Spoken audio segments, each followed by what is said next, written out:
All right, folks, how's it going? It is Tuesday once again, and we're doing a weekly live stream talking about gear, taking your questions, and all that fun stuff. The family has been sick for the last week, and I thought I was in the clear, but Sunday night I got bit by the allergy bug. So I've been taking lots of medicine and feeling very drowsy, but I'll live somehow. So if you watch the stream and you're like, "Hey, this guy is drunk," I was like, "No, I'm not drunk. I'm just high on allergy meds, or something like that. However that works. Um, I have one to sleep a lot, so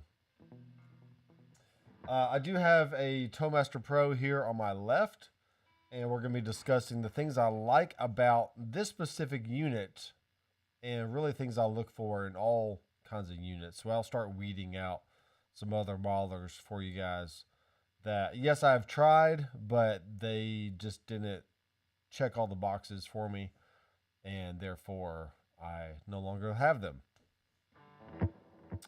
Go ahead and submit your questions or comments in the chat box, and I can be looking at those and checking them out. Ron from Nolansville, what's up, man? Maybe you were the one with the, see that back there? You were the one with the Amp 1 and HX Effects type unit, type setup, possibly. I'm not sure. I am using a new microphone that I unboxed last week, and this is the Stellar X3, which is pretty much just like the X2. Let's see if I can find it. It's similar to this. It's just a slightly different body shape. But they have the K67 type capsules in them. I guess which makes them desirable. Kind of like a U67, U87, like a Norman type thing. They are, the company's out of California, but I'm pretty sure they're all made overseas, which is, how most things are made these days. And for that reason, these come in pretty inexpensive. I'm not going to say they're cheap. Let's just say they're inexpensive. So this has a 10 dB pad, and also has a some kind of roll off, probably like an 80 decibel, not decibel, 80 hertz roll off, something like that.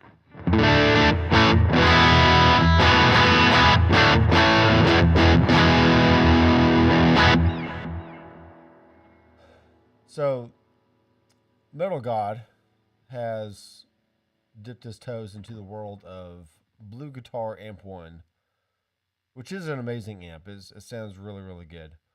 And it's MIDI controllable. So that means that you can hook up your MIDI cable to it, and you can send PC and CC messages from any other device to the Blue Guitar Amp 1. Now, I need to do that for the Toastmaster Pro, because the Toastmaster Pro has full capability to send different messages. I know via, per preset, but can it send them per scene or per foot switch? I'm not really sure. I can look at that real fast though. So let's do this. Let's go over to this little split gear thing. You can't really see the screen all that well, but it is what it is. So let's just say, for example, I go into foot switch assign, and let's actually just make a brand new preset. How about that?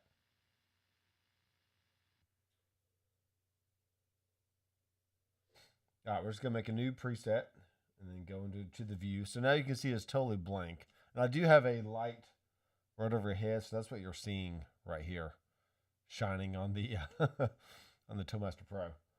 All right, so foot switch assign, we don't really have to have anything in the signal chain to do this. So plus, and we can see that there's a MIDI CC and a MIDI PC type thing. So I wonder.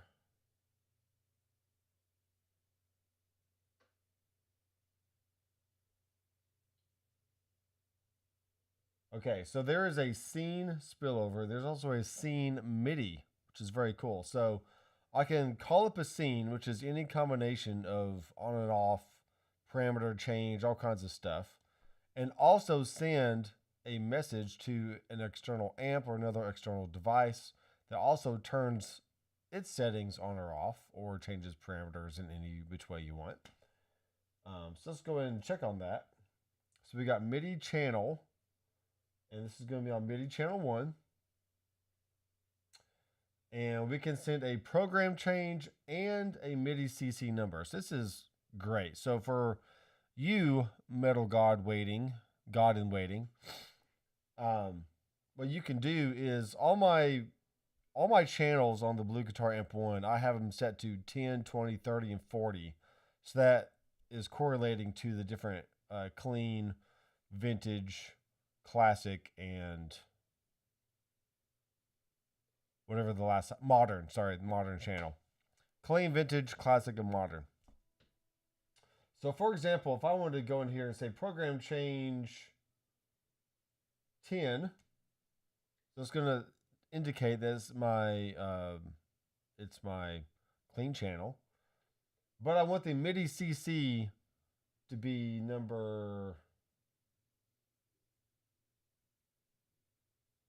let's say I want it to be number 20, which is going to change the gain structure. Okay, and now that I've selected that MIDI CC number, it now wants me to put in the MIDI CC value. So this is very, very similar to the HX Effects, Helix, HX Stomp, HX Stomp XL, all the Helix products. Headrush does not have this level of capability yet, and they really need to get on the ball, because that's a huge issue with some people wanting to buy a Headrush, but then they can't control other devices via MIDI the way they want. So because the MIDI CC 20 is your overall gain, let's say I wanted to have the gain to be just on 0, or I could have the gain be all the way up on 127. Let's just say it's that way, right? Okay, so if I go back, and now it says scene 1, so this scene can have my clean channel on the amp and any other pedal that I want turned on in that scene. And then I go to scene 2. I'm going to go to scene. We'll call it 2. And this is actually just me doing this for the very first time. I hadn't really dived into the MIDI stuff on Toadmaster Pro, but they make it really, really easy. Yes, the HX Effects is, you can get them used for like $400 or so, which is really an amazing deal. But the reason why I'm liking the Toadmaster Pro a lot is multiple reasons, which I'll go into here in a second. But just for example, another MIDI example here, we're going to do channel 1. Program change is now going to be on 20. My MIDI CC number. There's other MIDI CC numbers in there. Like 20 is for gain. Maybe 11 is for something about the master volume. I don't remember. I have to go back and I have to go watch my old videos to remember how to do all this. Let's just say it's on 20. And then my CC value, even though it's the vintage channel, I'm actually going to lower the overall gain here. So let's make it 20 on that one as well. Okay. So we'll go ahead and save this. So now scene 1 can be my clean channel with relatively higher gain. Then scene 2 can be the vintage channel with relatively lower gain, and so on and so forth. I can easily go through every single one of these scenes and do that, which is really cool. And some of these don't even have to be scenes. Some I can just make regular on and off for stomp boxes. Maybe if I want to turn on a tube screamer, or turn on off a delay, a tremolo, a phase, flange, whatever I want. So that's what you can do with scenes. And let's just say, for example, I'm not going to make a scene this time. I'm just going to go in and do a CC message. So my MIDI channel is going to be 1. The active CC value. This is really, really cool. So I could technically make one channel, if I'm currently on like, let's say I'm currently on scene 2 right here, right? My CC number is going to be 20. My active value is going to be cranked. Okay, we're going to go all the way up to 127, but my inactive value, let's just make this one like 25. Okay. And my active color is A, and my inactive is dim. I could make that red, for example. Okay. So now, just by pushing that one button, I know you can't really see that on the screen that well. Okay. I'm going from a higher gain setting to a lower gain setting just with by sending another CC message. You should be able to do the exact same thing on the HX effects as well with your Blue Guitar Amp 1. So go back through Thomas's website. There's like an extra little page that talks about all the different CC messages that you can send. Man, I just had that one on the tip of my tongue. It is... I literally just forgot. I had it, then I lost it. Power soak is a power soak. Okay, so you got gain, power soak. There's a second master volume type setting you can do for like solo boost and whatnot. And there might be a few more CC things you can do with the Blue Guitar Amp 1. So that's going to be my new goal here, probably for April. I'm going to do a whole series on how to control the Blue Guitar Amp 1 with the Toemaster Pro. I do currently have the Amp 1 on Marketplace right now. I just never use it. And it sounds great. Don't get me wrong. It sounds really good. But I just got too many other things going on, and I need to free up some cash so I can pay off these guitars I've been buying. But anyway.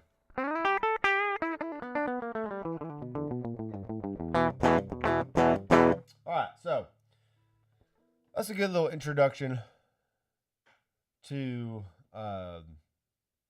things that are possible with maulers, right? Most maulers can control MIDI devices, which is great. Now you do not have to have a touchscreen with maulers. The Fractal doesn't have a touchscreen, and it still works really well. I actually can get around on a Fractal pretty fast without having to use the computer editor.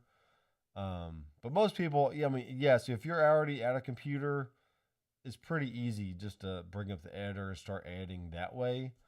But I've learned my way around the Fractal stuff to where I can just do it, and it's pretty straightforward. Okay.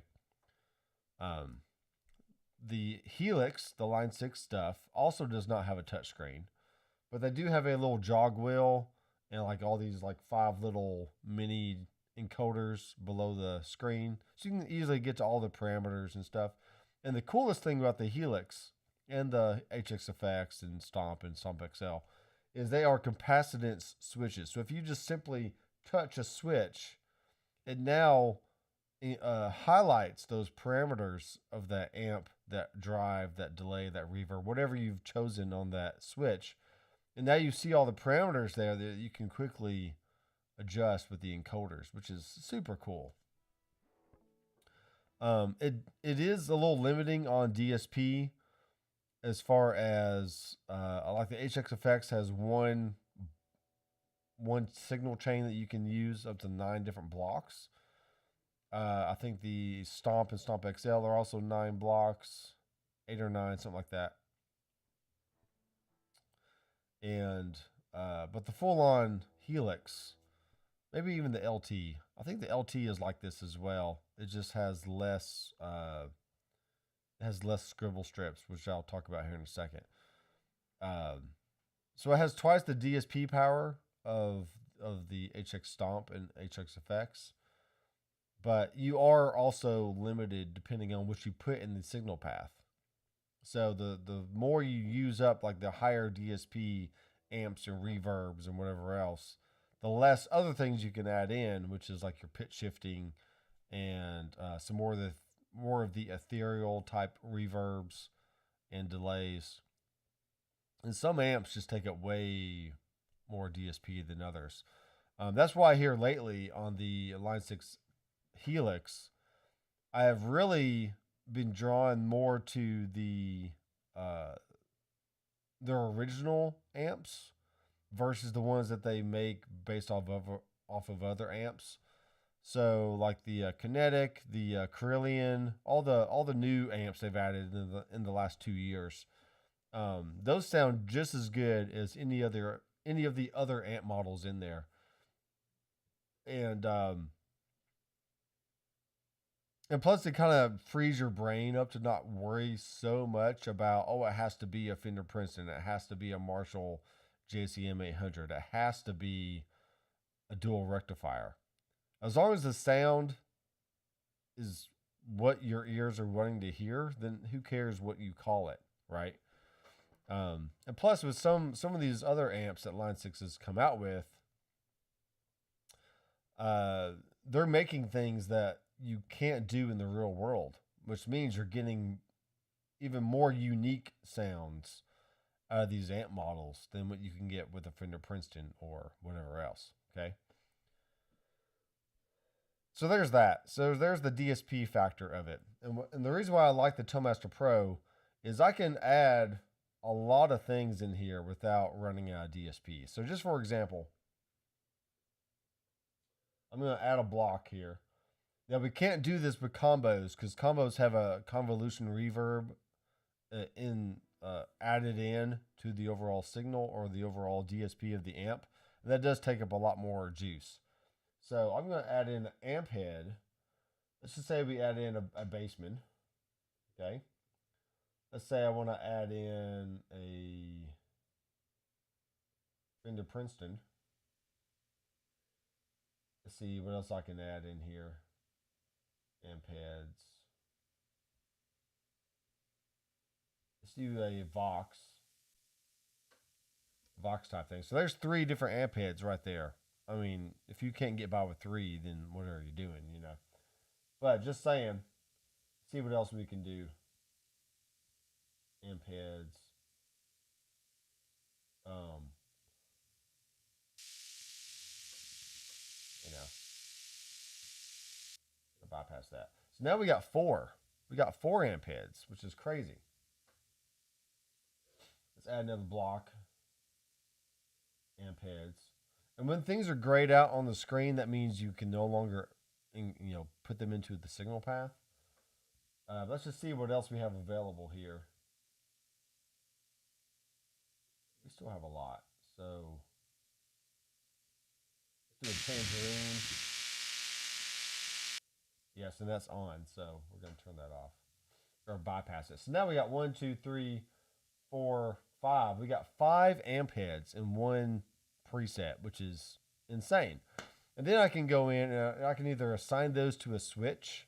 There's a thing called switch link, which if you turn on one, it automatically, and you go to another one, it automatically turns off the previous one, and so on and so forth, which is cool. But now let's add in a cabinet, which, as you can see, I can't add in a cabinet because I've already used up all the DSP. So maybe 5 is your limit. Maybe 4 is your limit. I definitely wouldn't be able to add in any other effect in here just because I used everything up. But I think you'd be very, very hard pressed to actually need 5 different amps in the same preset. Most of the time, you're going to choose 1 amp, sprinkle in some effects like overdrive, delay, reverb, modulation, and then that can be your sound for one single song. And then what's cool about the Toemaster Pro is you can actually have 6 presets within one bank. And then you can switch between those different presets, and they're all gapless, which is amazing. And then you can hit the foot switch button and go into your stomp box mode or view. And now you can access all your different scenes and stomp boxes that you've made within that one preset. So really, you got six. I'm going to do this. Six. That was horrible. Six. You got 6 presets times 8. So that is actually 9 because the everything off scene is like counts as a scene. So you actually got 9. I have to do the math. Hold on, my brain is not working. Somebody do the math for me real fast. Yeah, Nathan, you're an adult. You should know how to do math. Sorry, my brain is fried. 8 times 6 times 9. That's 54 different sounds that you can have just within this one bank. Okay, you don't even have to go to different banks. And then on top of that, how many banks do we have? I feel like we have so much. We have a lot of banks here.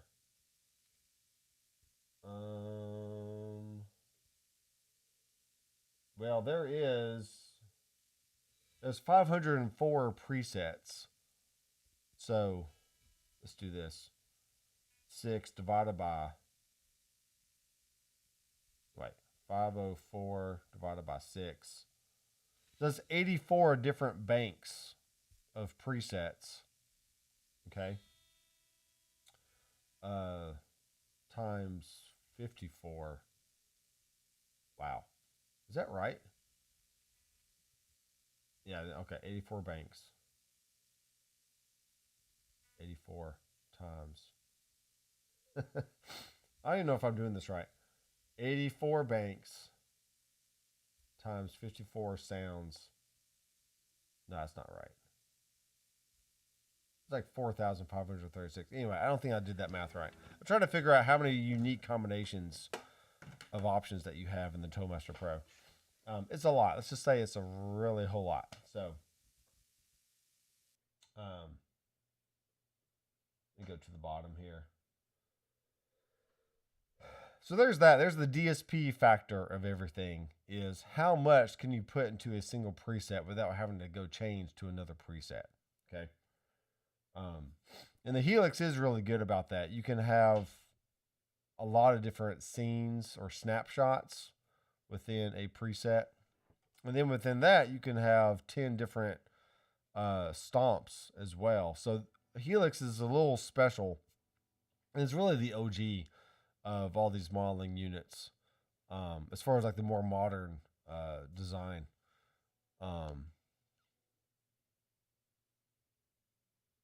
Yeah, Amp1 is, I'm looking at this here. CC30 is for Power Soak. Yeah, Power Soak.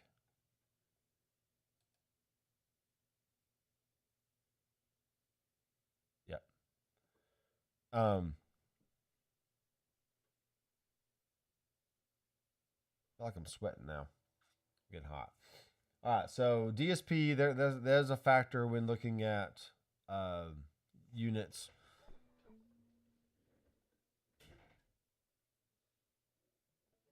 This thing right here, this is the Boss GT1000. What's interesting about this, let me put my guitar down before I break something.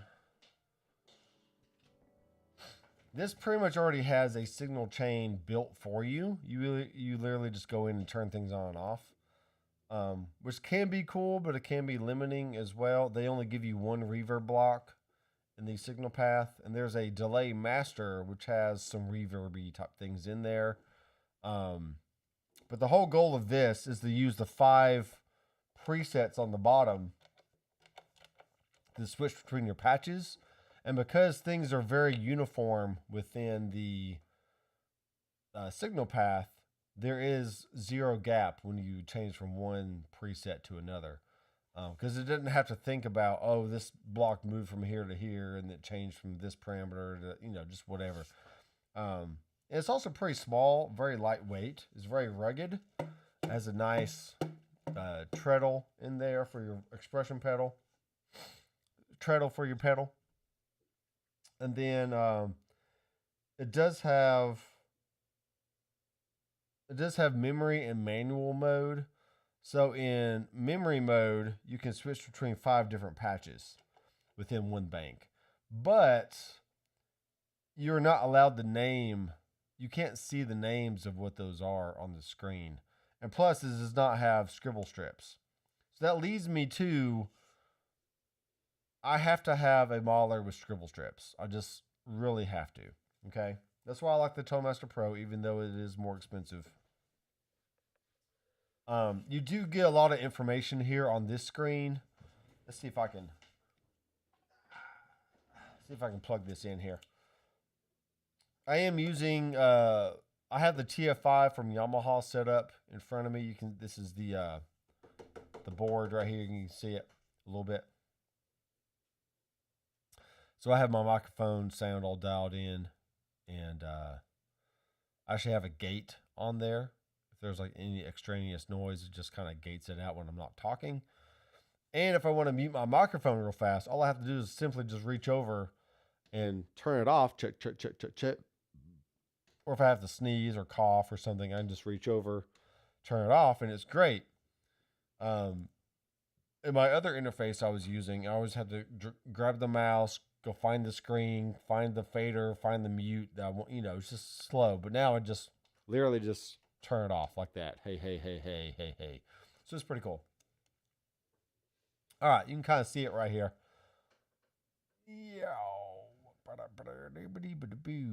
All right, so what we have, we're in manual mode right now, and I can turn on and off an overdrive.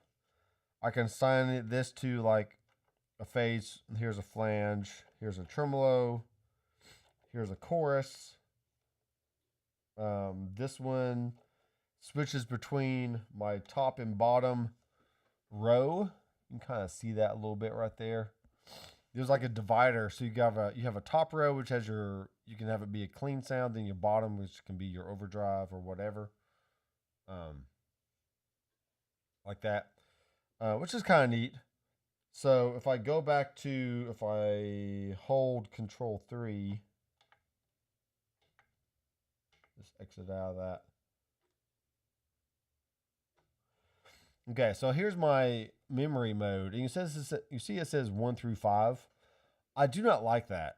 This would be a great unit if I could actually name or control what the names of these are right here. I'm so sorry. My nose is getting sniffly. Yeah, I really want to go in because it says init patch 3.5. I can change the patch level. I can change the patch that way, which is fine. I can adjust the gain right here from my my 6 knobs. But I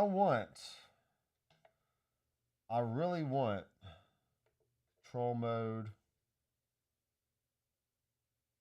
There's also pedal board mode, which basically says the bank has been turned off.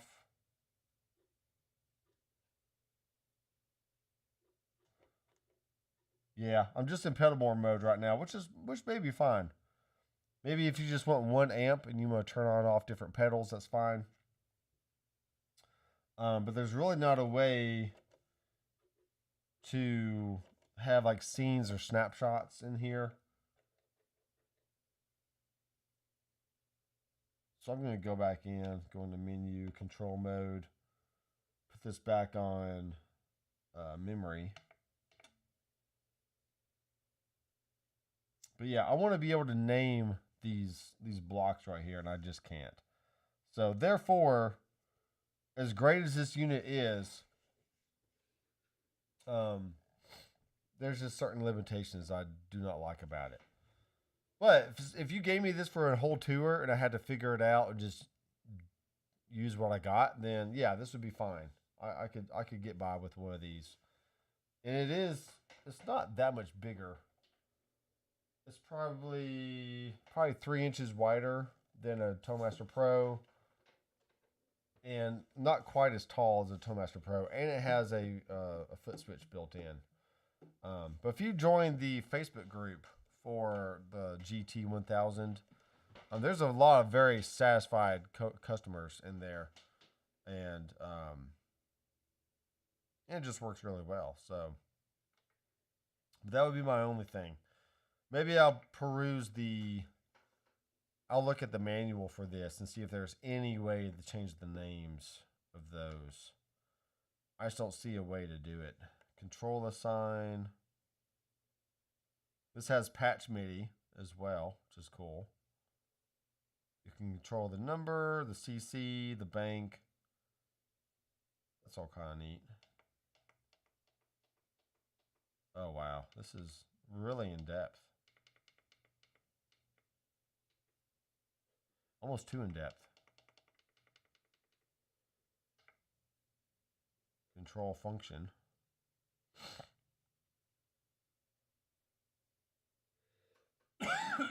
All right, so I want to figure this out real fast. Can I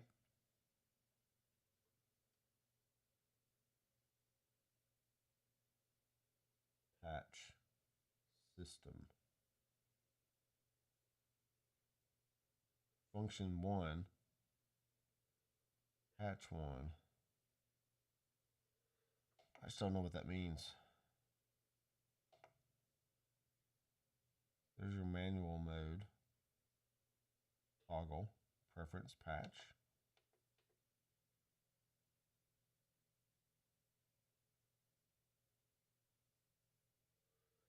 Yeah, I want to be able to name. I want to be able to name this stuff, and I just can't.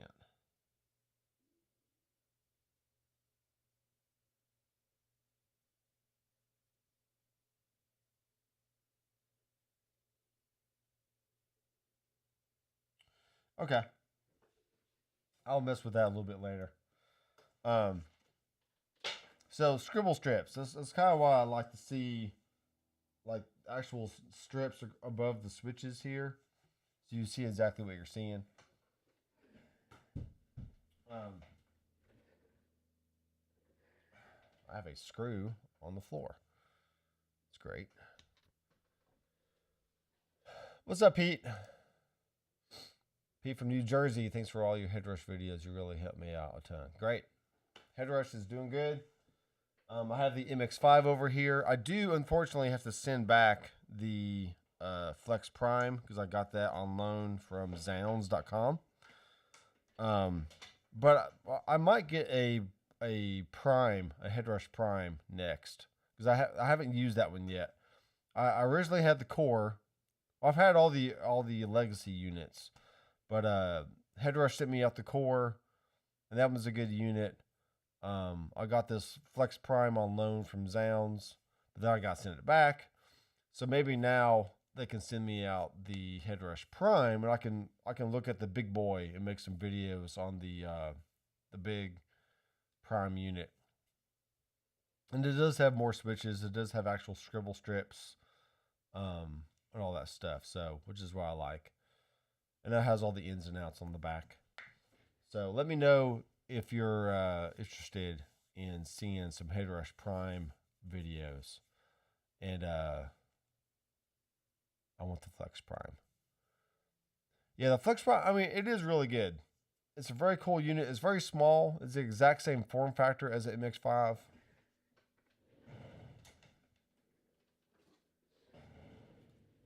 So it's basically the same as this. It's got 3 switches on it with a treadle.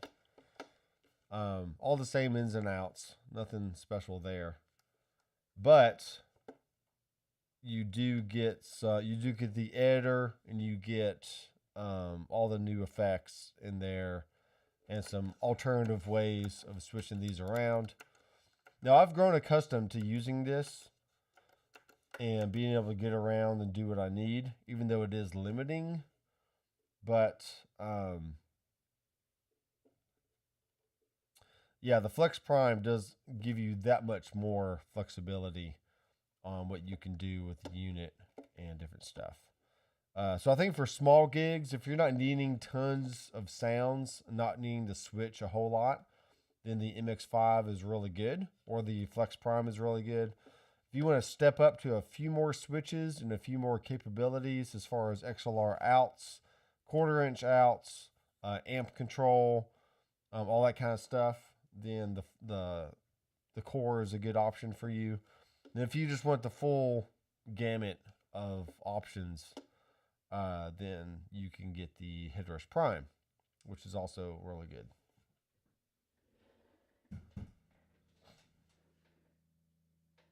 All right, so we've talked about the form factor. You know, the Toemaster Pro is really small, relatively small. And I think that the Headrush core could have been what the Toemaster Pro is now. I really do think so. If they would have came out with a core that had IEC power for one thing instead of the wall wart, which I hate, that's why I would like to get the Headrush Prime and not just have the core. Because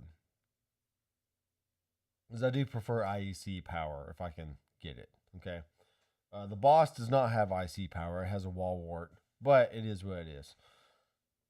Rita Strauss and tons of other players out there like that do professional gigs. I mean, they use the boss GT1000 great, and you know they don't have any issues with it. So IEC power is a big factor for me because it's just so much easier.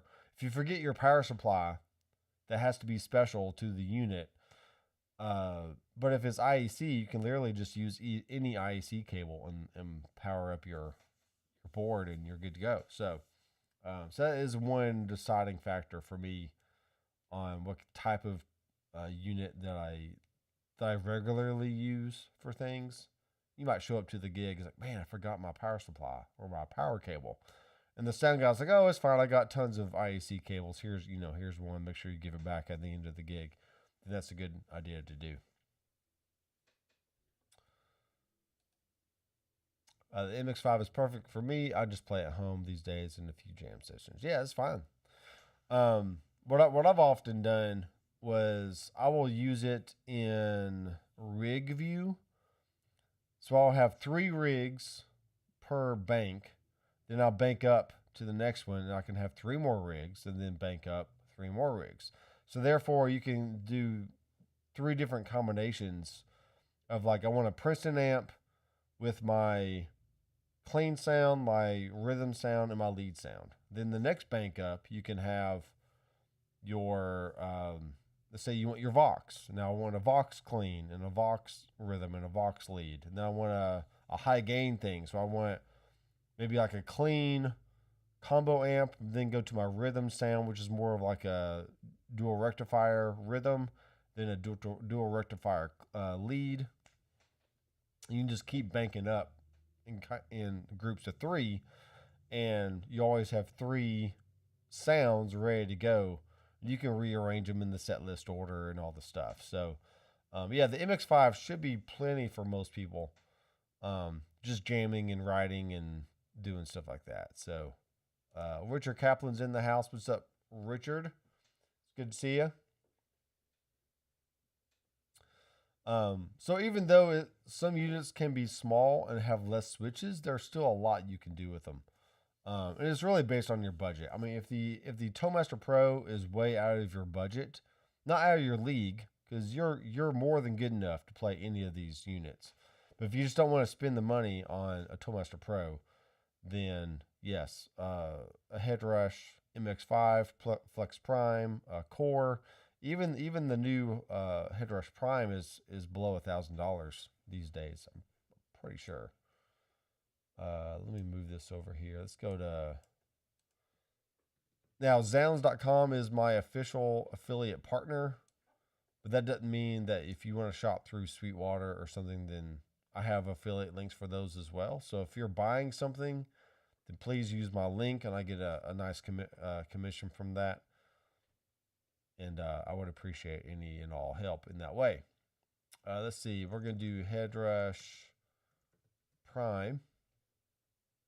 Yeah, so they used to be $1,300, and now it's $999.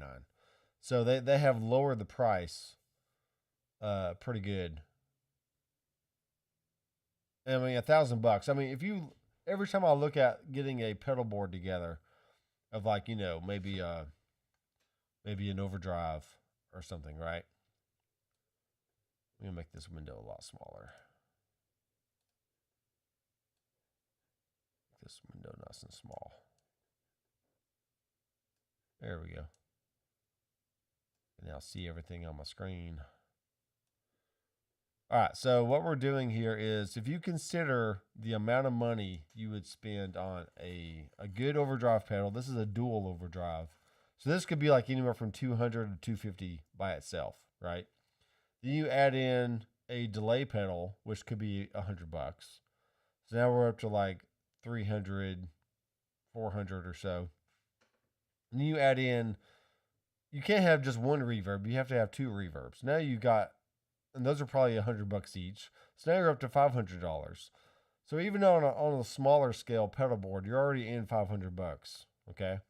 And then if you start adding more and more pedals and all the cables, all the power supplies, the actual board itself, which could range from $100 to $250 right there, you're easily dropping $1,000 on a pedal board setup, and that doesn't even include an amplifier. Then if you want to add an amp on the board, like if you want to go with the UA route, let's say UA pedals. We have the Enigma, which is like I'm pretty sure the Enigma is like a Dumble type thing. But those are all like $349, $399. The Dual Rec amp pedal, the Knuckles is $349. The Lion, which is a super lead. Let me show you what I'm talking about here. Yeah, stuff like this. So these pedals alone, there's a EVH high gain option there for $349. So you could have two of these on your board, and that's already $800, right? Close enough. If each one is $399, that's $400. Double that, that's $800. Then you add on the $500 or so that you've already spent on your pedals, maybe 6, maybe 7, maybe another $800. You're literally in. You could be in as much as $2,000 just building a basic pedal board that has some amp options on there, some drive, some delay, reverb, modulation, the actual board itself, the power supply you need to power all those pedals, all the cables that you need to buy with the special solderless, or maybe you want to get some pancake ends and some regular guitar cable. I'm telling you, I spent way too much time and money over the years buying pedals, putting it together on a board, changing my mind after a month and go, no, I don't like all that. Let me sell these off and probably lose money on the deal and then buy something else. It's just a never-ending stage of a money pit. It really is. It's just a big money pit. So that's why I like modeling units, even though the Tonemaster Pro is $1,500, right? I think it's 15. Tonemaster Pro. Wow, it actually went down. It's $1,349. This is an open box. Let me show you this one right here. If someone wants to use my affiliate link to buy this is a good deal. Open box, $1,349. 2-day shipping, so you can get it by Friday. Maybe sooner, who knows? Yeah, brand new is $1,549. So that's normal. But even at $1,349, you're getting a very small package. You're getting the scribble strips. You're getting the nice touch screen. You know, you're getting all the bells and whistles here. But if you compare, a Headrush MX5 or Flex Prime to a full pedal board, yeah, it's even more of a no-brainer, because now you're not spending all that money on individual pedals, and you're getting a lot of great amps and effects and all the stuff in there. So what else we got? We got form factor. We have touchscreen or no touchscreen. We have the DSP. How many elements can you add into a preset? We have scribble strips to consider. We have the quality of the switches. The switches on a Tonemaster Pro, you can actually turn the switches themselves, which become an encoder, which is really neat. let's just say, for example, I'm going to go in.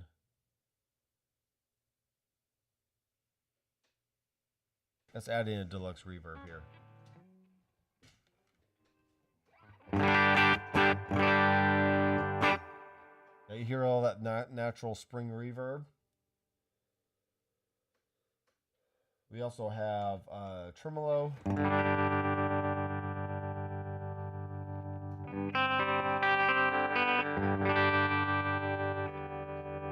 up the amp level here.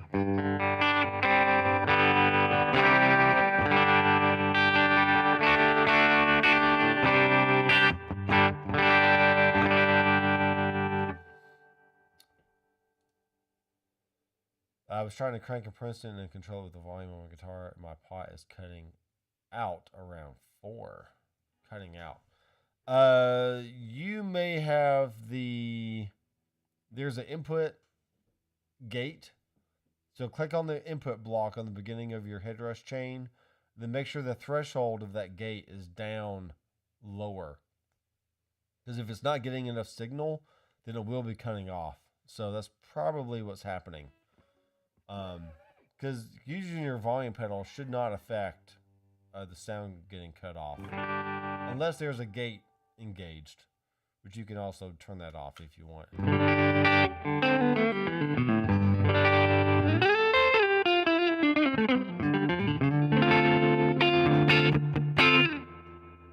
Okay, so we like the tremolo there.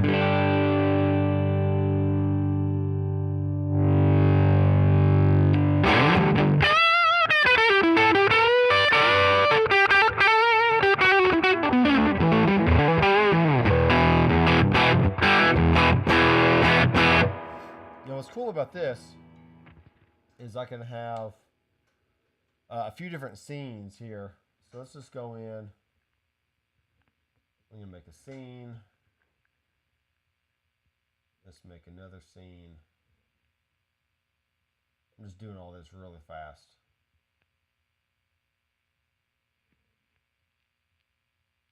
And the last one.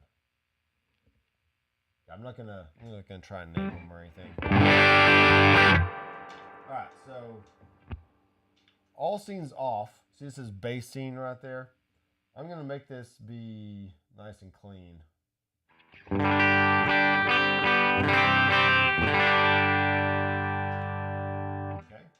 and we're gonna save it. I'm gonna turn on the scene. And now it says scene up top. And then when I click on the amp, my scene edit is turned on. So now maybe I want this to be like middle of the road.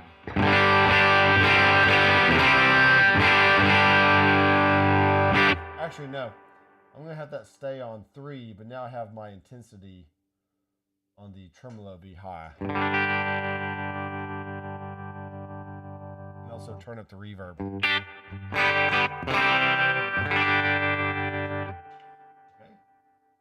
So exit out of that, and now I have my bass scene, which is just clean. My scene 1 is the same sound, but with the tremolo on. Pretty cool, right? Now go to scene 2, and this is going to be intensity off. The drive about 5 o'clock.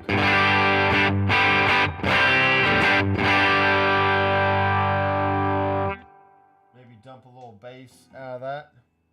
And then go to scene 3. Go back. Yeah, cut that. Put the bass on that. Maybe turn up the treble.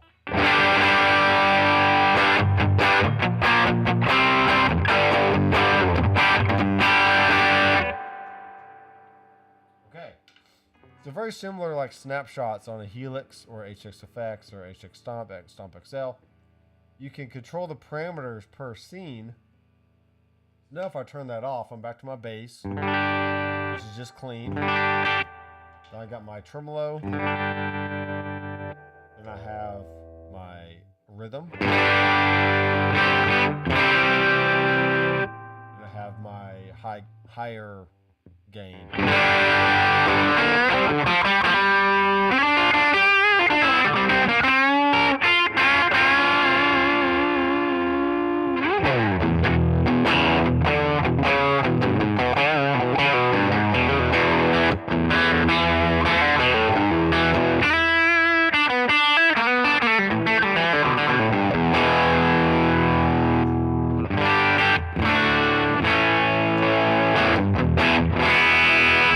what's great is, even though I've cranked the amp pretty much all the way, I'm not getting more volume, because how a tube amp works naturally is the higher the gain, it's going to start compressing.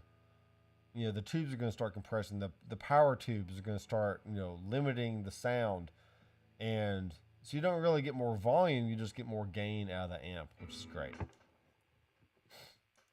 We got Ogilapix here, man. What's up? We are doing well. I'm doing okay. I just have a little sniffle going on with the allergies this time of year. My family had it last week, and I thought I was in the clear, but I got bit by the bug and all that. So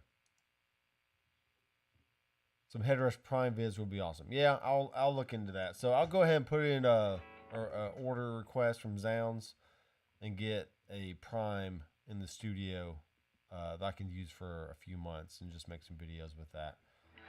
Because it would be nice to feature the Prime on the channel. And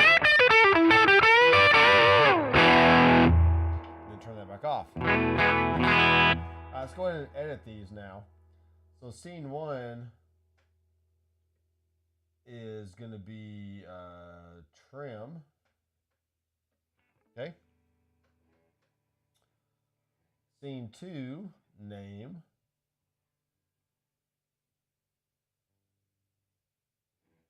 Let's clear it. R-H-Y.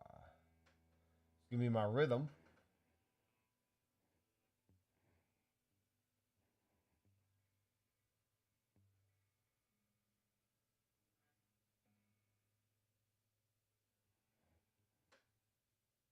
Wow. L-E-A-D.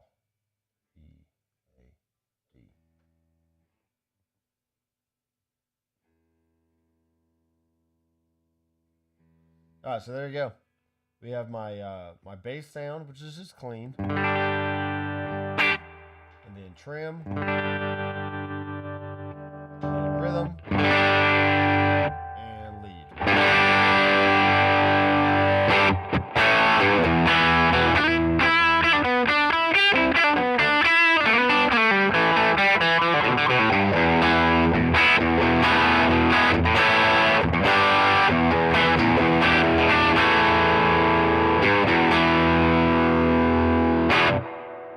Now from there, I can add in, I can do like another lead sound with more delay. I can do another rhythm sound with a delay and maybe some overdrive. I can do a trim with something else. I can add in like an ambient scene. I can have like a tube screamer on and off, and I can have one more. And that's usually plenty for what I need to do.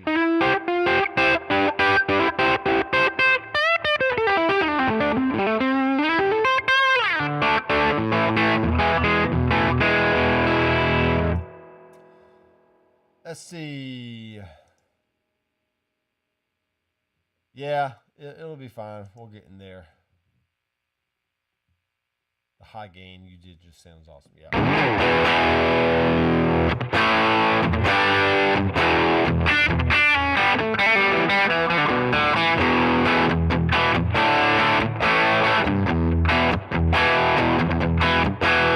Now, what you can do, let's do one more thing here. Let's go to amp heads. Actually, we need to go to cap. We'll do a half stack.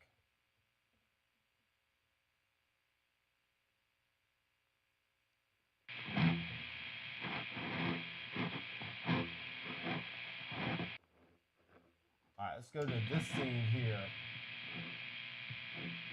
We'll bypass that. We'll keep this on.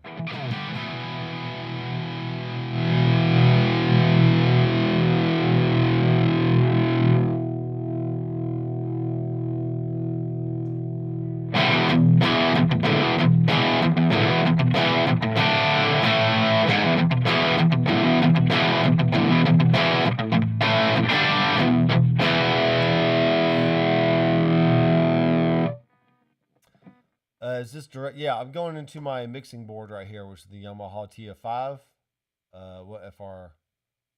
I do have a Tonemaster Pro or a Tonemaster FR12 speaker over here. And I also have two Quilter combo amps, the Aviator Cubs. One's the US model, and the other, you can kind of see it right here. This one is the UK model. So the US has more of a vintage 30 style speaker, or like a Jensen style speaker. Then the UK has a greenback style speaker. And I use those a lot in the effects return of the amps. So I get a real amp feel, but I'm going into the effects return, which essentially acts like a power amp and a speaker combination. And I'm using the Mahler as my preamp sound. So.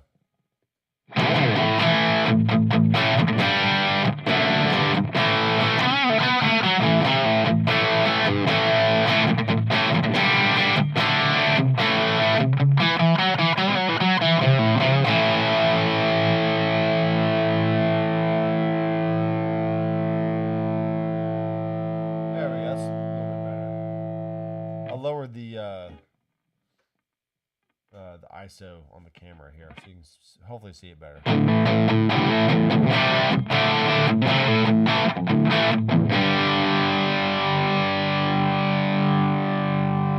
Alright, so that's another scene option, right? And this scene is going to be called...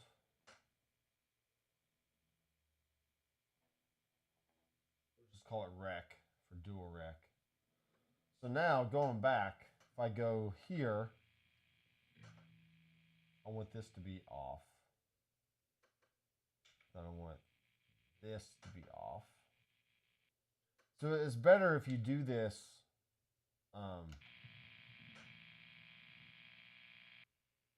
It's always better if you add in all the elements you think you're going to need before you start making your scenes. Otherwise, you have to kind of backtrack like I'm doing now. Because that's off there. Then the dual rec. There we go.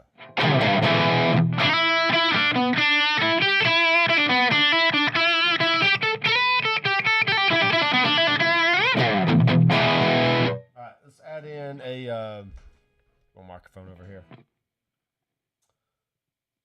Let's go to effects. Are you kidding me? There we are. I like the echo tank. That was pretty nice. So that one can be the lead. That would have that on. The rhythm does not need to have that on. The tremolo can have it on, and the bass can have it off. So now I've added a delay pedal in there, which is going to give me this. And then turn on my trim.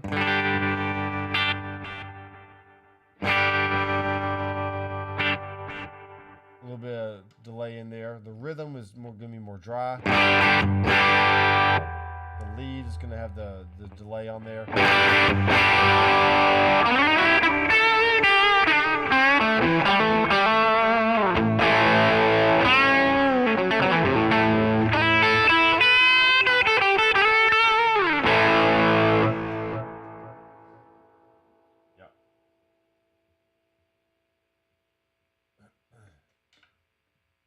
Okay, then my rec. Then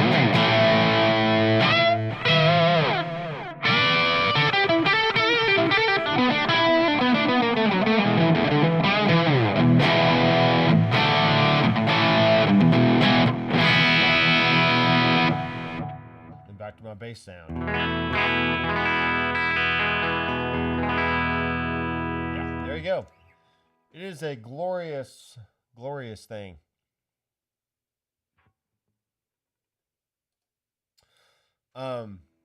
Yeah, so let's talk about work. The last thing about any kind of Mahler is going to be the workflow. Okay. I don't care how good it sounds. If it makes you want to hit your head against the wall every time you use it, aka the fractal stuff, it's just not worth it. Okay. The Helix, the Line 6 units are pretty straightforward, and you can learn them in the afternoon just by, getting around the different knobs and encoders and whatnot. So it was pretty easy to learn. The head rush, once again, it's a touch screen. You just tap on a block, tell it what you want to add there, either a drive, delay, reverb, modulation, amp, whatever you want. and then you can build a whole preset or a whole rig within just a matter of seconds. I can usually make a whole rig in like 60 seconds or less. Not counting like actually dialing things in, but it's pretty straightforward.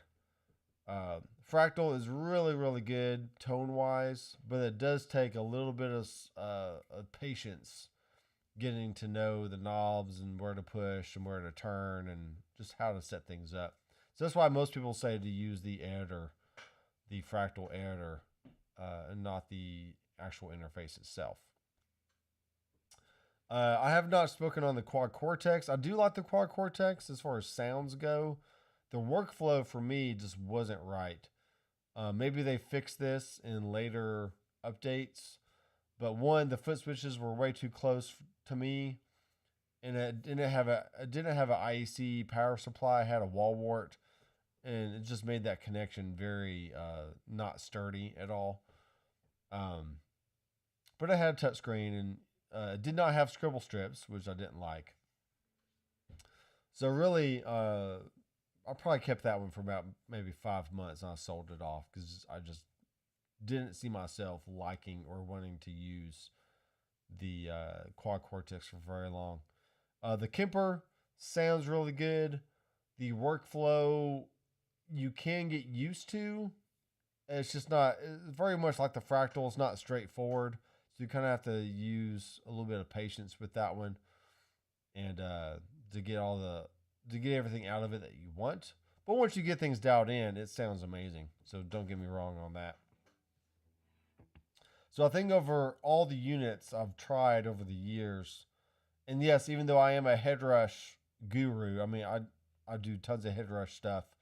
I do prefer the Toemaster Pro these days, and I really do say and think that the Toemaster Pro is everything that the headrush could have and should have been. I just think the form factor is great. The touchscreen is great. You can see the nice big, amplifier elements there on the screen, which is very cool. You can add on your own expression pedal, and it has auto engage. So if you want to turn on and off a wall pedal or whammy automatically just by starting to move your foot, that's an option, which is something that the headrush does not have. And they really that's like really the last thing they really need to add. Other than all the MIDI implementation. It's like better MIDI and auto engage on the treadle, and if they just did that, then headrush would be on top of the game for sure. But and it's a little bit cheaper for those people that don't want to spend 15 to whatever much on a Toemaster Pro. But like I said earlier, this open box from Zounds, this is a really good deal. $13.49. So I'll have an affiliate link down below to Zounds, and if you want to snag that, then that would be a good option for you. I highly recommend it.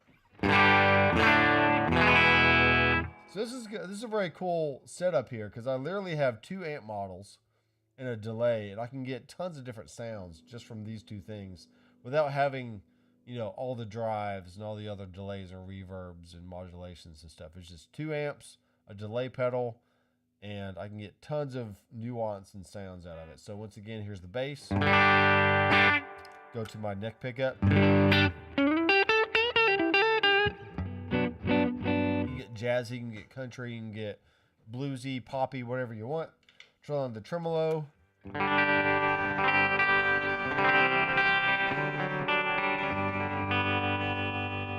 to my rhythm.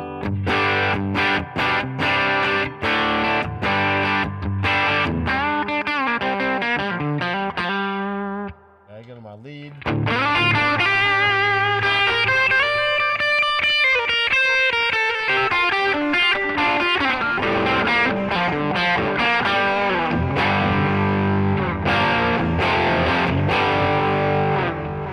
Tap that in. 1, 2, 3, 4.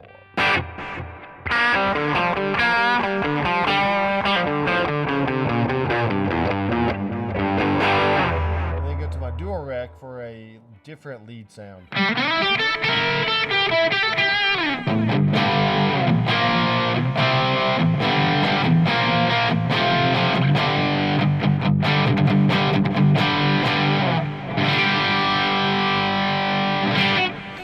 right, so there you go. I'm gonna have to go prepare for my my class I'm teaching tonight. I'm teaching at the Soul Ministries group at First Baptist Church here in Murfreesboro, and I'm teaching guitar. So I got some young kids wanting to learn how to play.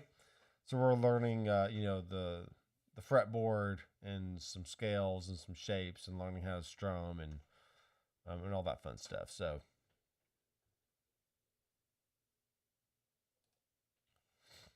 I have not tried the Pod Go yet, but if you just very much like the HX Stomp, if you keep things very simple and not try to do too much with it, then I think it can be a good option for some people. Because it has the built-in expression pedal, and you just pick an amp, throw in a few overdrives, delays, and reverbs, and you got everything in there that you need. So I'm going to take one of these Cool Mint things here. That's good stuff. And also could be like a percussion instrument.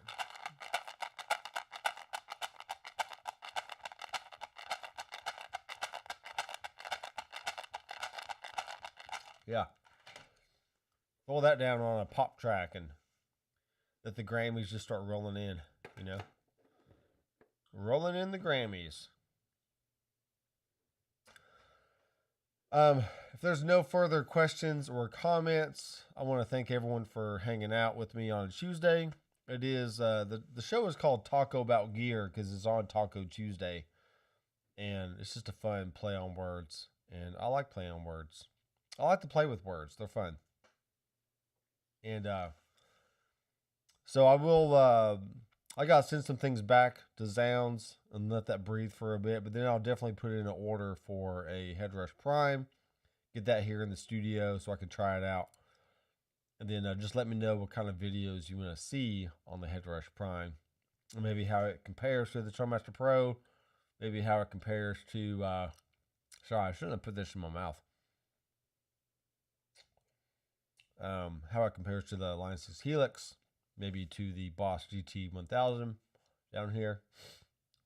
And yeah, so there you go.